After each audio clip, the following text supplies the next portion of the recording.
perpetua para kay Jovito Palparan. Ang sigaw ng Zelda, samahan ng ex-detainees laban sa detention. Samahan ng mga ex-detainees laban sa detensyon at aresto. Marami pa ang nakakulong sa ngayon sa mga iba't ibang kulungan sa lahat ng panig ng bansa, sa mga detention centers. Hanggang ngayon, sila ay nakakulong na walang kasalanan. Walang kasalanan sapagkat gawa-gawa lamang ng mga kaso ang ipinataw sa kanila.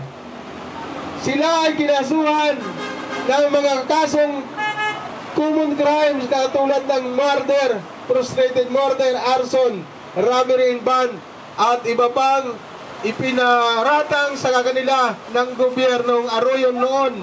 At hanggang ngayon, pinagpapatuloy ni Pinoy ang mga kasong ngayon. Ang kanilang nagawa sa mamamayan ay maglilingkod sa mamamayan. Nag-oorganisa ng mga magsasaka, ipinaglaban ang karapatan ng mga magsasaka at ibang sektor ng lipunan, at nagkataon namang kinasuhan sila ng mga gawa-gawang kaso. Sila ay nakakulong sa ngayon. Marami pa mga nakakulong na walang kasalanan at hindi pinalaya. Si Jovito Palparan, malinaw ang kanyang kasalanan. Ang gobyerno nag-issue ng warrant of arrest sa 4 na mga sundalo. 2 na nito ay sumurrender na. Sinubukan nilang tumira sa Camp Crame, pero inilipat din sa Camp Crame. Kaya dapat bantayan din natin saan si Felipe Anotado at si Osorio, dahil nilipat na daw sa Malolos, Bulacan. Baka naman malaman na lang natin na mamasyal at nagpapahinga sa kanilang lungga. Si Jovito Palparan at si Hilario, Master Sergeant Hilario, ay nagpapalamig sa mga opisina ng mga general, nagpapalamig sa mga kumakanglong sa kanila. Kaya nananawagan kami sa publiko. Inipaalam namin sa publiko na si Jovito Palparan ay wanted. Kaya nagdikit kami dito sa lugar na ito ng larawan ni Palparan, na noong una sinabihan kaming private property daw ito. Kung private property ito, sila pa rin ay mga Pilipino. Dahil sila ay Pilipino, katungkulan ng mga Pilipinong isuko ang mga wanted sa lipunan. At si Jovito Palparan dapat isuko. Kung hindi naman siya isuko, marami namang naghahanap sa kanya. Maging katulad din siya ni Rodolfo Aguinaldo sa pagdating ng panahon. Kilala ba natin yun, si Rodolfo Aguinaldo?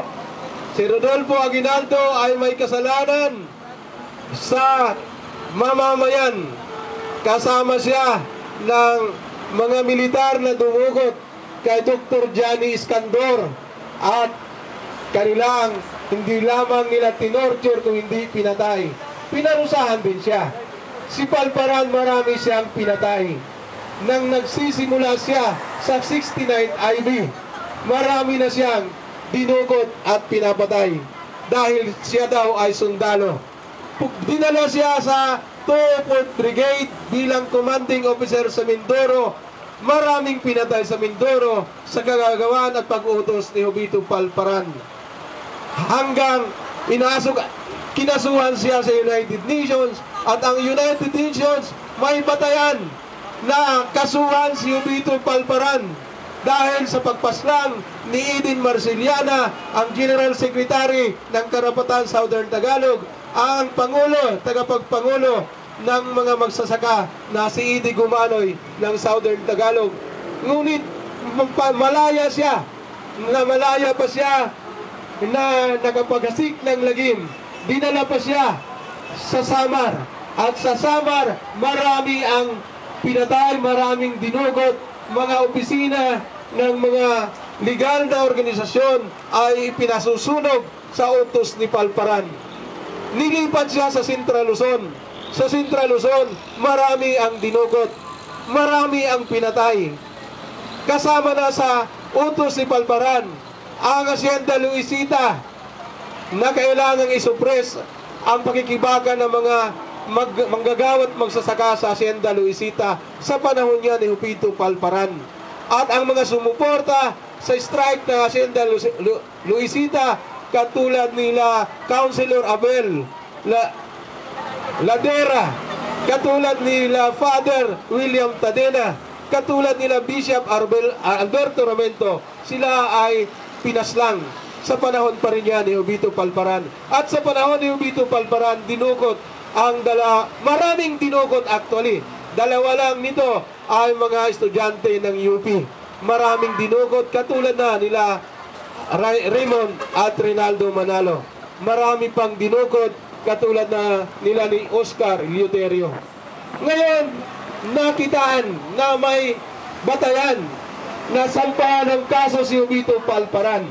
At sinampahan na nga ng kaso at nag-issue ng warrant of arrest ang gobyerno.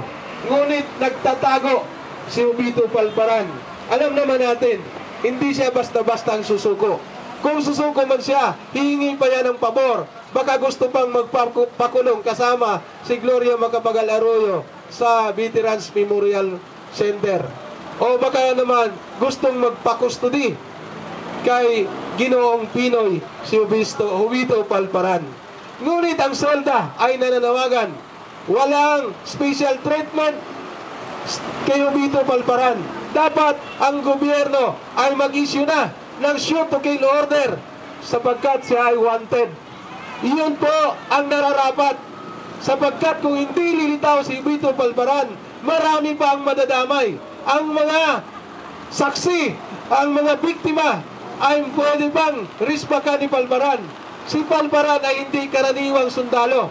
Si Palparan ay armado. Hanggang ngayon, maniniwala ba tayong sinurinder niya ang kanyang mga armas nang nag-retire siya? Naniniwala ba tayong dinisban niya ang kanyang grupo upang manahimik siya? Hindi. Si Jupito Palparan ay armado at dangerous ng taong ito. Kailangan ng gobyerno, kung maagap sila na wala nang mapipinsala at wala nang magiging biktima ng karahasang ginawa ni Jupito Palparan, kailangan mag-issue na ng shoot to kill order para marami na ang maghanap sa kanya. At kung ano ang ipinapataw o ibinibigay doon sa mga kriminal na nawawala, dapat maglabas na rin ng pabuya ang gobyerno. Kulang ang 2 milyon para kay Jupito Palparan. Marami ang walang kasong ay pinatawan ng mga pabuya para makita o mahuli si Jupito Palparan. Kailangan ang gobyerno mag-issue ng shoot to kill order at sa mamamayan para lumahok sa paghanap kay Palparan.